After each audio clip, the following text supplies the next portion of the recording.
नमस्कार, मेरा नाम है अर्पित मिश्रा और आप देख रहे हैं क्रिएटिंग समथिंग।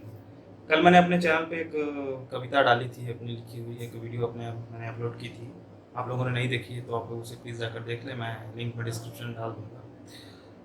कल की कविता डालने के बाद मैं सोच रहा था कि आज कौन सी कविता डाली जाए, अपनी लिखी हुई या कोई अच्छी सी कविता आप लोगों को मैं शेयर करना चाह रहा था। तो जब मैं थिएटर कर रहा था, थिएटर के दिनों में मैं बहुत सारे राइटरों को या नॉवेल्स पढ़ता था, बहुत सारे कवियों को पढ़ता रहता था।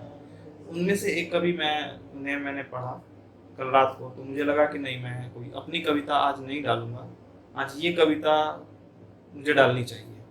तो मैंने इनके बारे में थोड़ी जानकारी मैंने जमा की और ये कविता मैं आप लोगों को साथ सुनाना चाह रहा हूँ। तो जिनकी मैं कविता सुना रहा हूँ उनका नाम है अदम गौंडवी साहब। अदम गौंडवी साहब, इन्हें मैं थिएटर के दिनों से पढ़ रहा हूँ। इनका जो सटायर है, इनकी जो कटाक्ष है और जितने सटीक शब्दों में ये करते हैं, ये मुझे बहुत पसंद आती है। ये मुझे बहुत बेहतरीन कवि लगते हैं, मेरे पसंदीदा कवियों में से एक हैं। तो इनके बारे में मैं आपको थोड़ा सा बात बता देता हूँ, कि इनकी जानकारी दे देता हूँ। तो 22 अक्टूबर 1947 को अदम गौंडवी साहब का जन्म गोंडा जिले, उत्तर प्रदेश राज्य में हुआ था, इसलिए इनका नाम अदम गौंडवी है। और इनकी कविताएं मैंने तो पर्सनली अब तक जितनी भी पढ़ी हैं, मुझे सारी की सारी बेहतरीन लगती हैं। इनके कटाक्ष बहुत बेहतरीन लगते हैं, जैसे ये काजू बुनी प्लेट में विस्की गिलास में, उतरा है रामराज विधायक निवास में।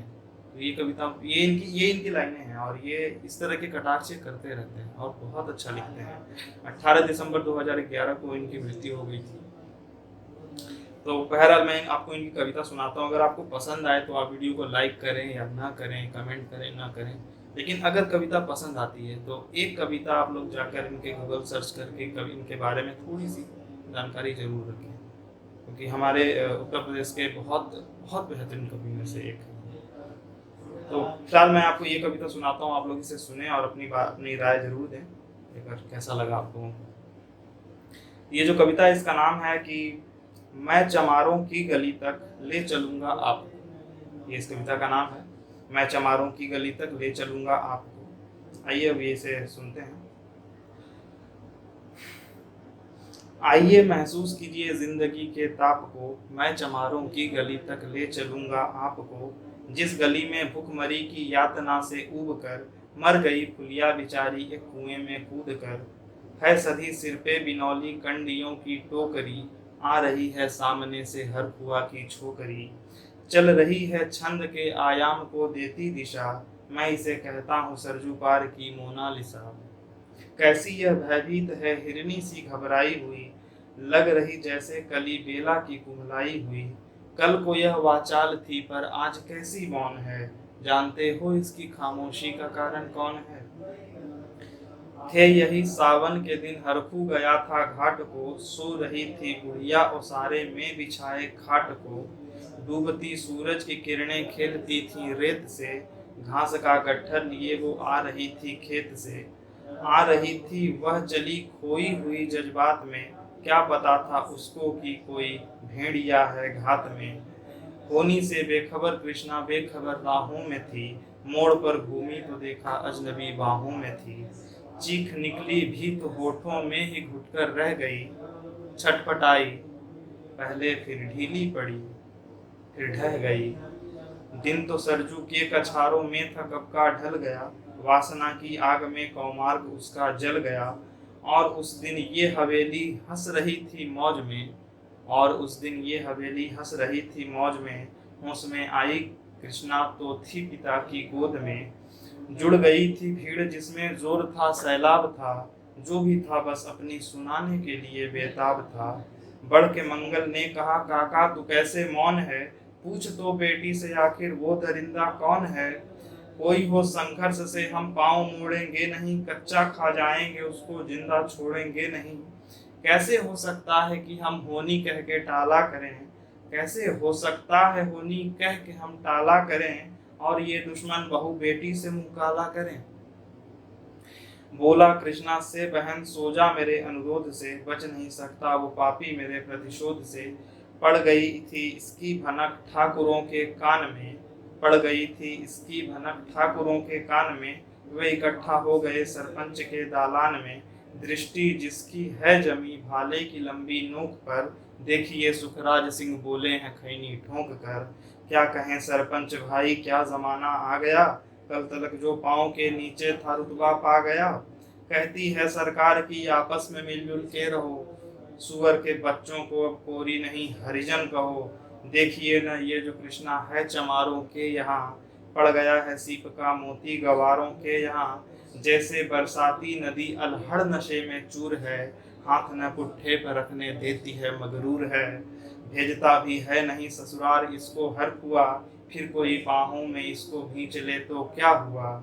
आज सरजू पार अपने श्याम से टकरा गई, जाने अनजाने में वो लज्जत की जिंदगी पा गई। वो तो मंगल देखता था बातें आगे बढ़ गई, वरना वो मरदूत इन बातों को कहने से रही। जानते हैं आप एक मंगल ही मक्कार है, जानते हैं आप एक मंगल ही मक्कार है, हर खू उसकी शह पे थाने जाने को तैयार है। कल सुबह गर्दन अगर नपती है बेटे बाप की, गांव की गलियों में क्या इज्जत रहेगी आपकी। बात का लहजा था ऐसा ताव सबको आ गया, हाथ मूछों पर गया माहौल भी सन्ना गया। क्षणिक आवेश जिसमें हर युवा तैमूर था, हाँ मगर होनी को तो कुछ और ही मंजूर था। रात जो आया था अब पुरजान, रात जो आया था अब तूफान वह पुरजोर था। भोर होते ही वहां का दृश्य बिल्कुल और था। सिर पे टोपी बेंत की लाठी संभाले हाथ में, एक दर्जन थे सिपाही ठाकुरों के साथ में। घेर कर बस्ती कहा हल्के के थानेदार ने, जिसका मंगल नाम हो वह व्यक्ति आए सामने। निकला मंगल झोपड़ी का पल्ला थोड़ा खोलकर, एक सिपाही ने तभी लाठी चलाई दौड़कर। गिर पड़ा मंगल तो माथा बूट से टकरा गया, सुन पड़ा फिर माल का चोरी वो तूने क्या किया। कैसी चोरी कैसा माल, उसने जैसे ही कहा, एक लाठी फिर पड़ी, होश फिर जाता रहा। होश होश खाकर वह पड़ा था झोपड़ी के द्वार पर। ठाकुरों से फिर दरोगा ने कहा ललकार कर, मेरा मुंह क्या देखते हो, इसके मुंह में थूक दो।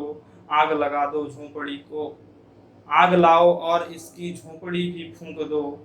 और फिर प्रतिशोध की आंधी वहां जलने लगी, बेसहारा निर्बलों की झोपड़ी जलने लगी। दूध मुंहा बच्चा व बुढ़ा जो वहां खेड़े में था, वह अभागा दीन हिंसक भीड़ के घेरे में था। घर को जलते देख कर वे होश को खोने लगे, कुछ तो मन ही मन कुछ जोर से रोने लगे। कह दो इन कुत्तों के पिल्लों को कि इतराए नहीं, हुक्म जब तक मैं न दूं कोई कहीं जाए नहीं। ये दरोगा जी थे, ये दरोगा जी थे, मुंह से शब्द झरते फूल से, आ रहे थे ठेलते लोगों को अपने रूल से।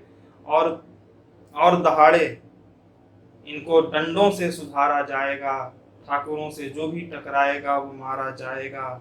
एक सिपाही ने कहा साइकिल किधर को मोड़ दें, होश में आया नहीं मंगल कहो तो छोड़ दें। बोला थानेदार मुर्गे की तरह मत बांग दो, होश में आया नहीं तो लाठियों पर टांग दो। ये समझते हैं कि ठाकुरों से उलझना खेल है, ऐसे पाजी का ठिकाना घर नहीं है जेल है। पूछते रहते हैं मुझसे लोग अक्सर यह सवाल, कहिए न कैसा है सरजू पार की कृष्णा का हाल। उनकी उत्सुकता को शहरी नग्नता के ज्वार को, सड़ रहे जनतंत्र के मक्कार पैरोकार को, धर्म संस्कृति और नैतिकता के ठेकेदार को, प्रांत के मंत्री गणों को, केंद्र की सरकार को मैं निमंत्रण दे रहा हूँ, आए मेरे गांव में। तट पे नदियों की घनी अरमाइयों की छांव में, गांव जिसमें आज पांचाली उघाड़ी जा रही, या अहिंसा की जहां पर नथ उतारी जा रही हैं। तरसते कितने ही मंगल लंगोटी के लिए, बेचती है जिस्म कितनी ही कृष्णा रोटी के लिए। तो ये कविता थी अदम गौंडवी साहब की, मैं चमारों की गली तक ले चलूंगा आपको। ये हमारे समाज की एक व्यथा है, उसको इन्होंने एक कहानी का रूप लेकर एक कविता की तरह प्रस्तुत किया था। और ऐसी खबरें आम है हमारे साथ होती रहती हैं, हमारे दिन न्यूज़पेपर में ऐसी खबरें छपती हैं। जितनी खबरें छपती हैं उससे कहीं ज़्यादा खबरें छिपती हैं या छिपा दी जाती हैं। दुखद है। आपको कविता कैसी लगी? आप क्या इसके बारे में राय रखते हैं? आप ज़रूर बताएं। और वीडियो पसंद आए तो लाइक करें। और सबसे बेहद अहम बात कि आप ऐसे कवियों को खोज के पढ़ा करें, ज़रूरी है। बाकी धन्यवाद।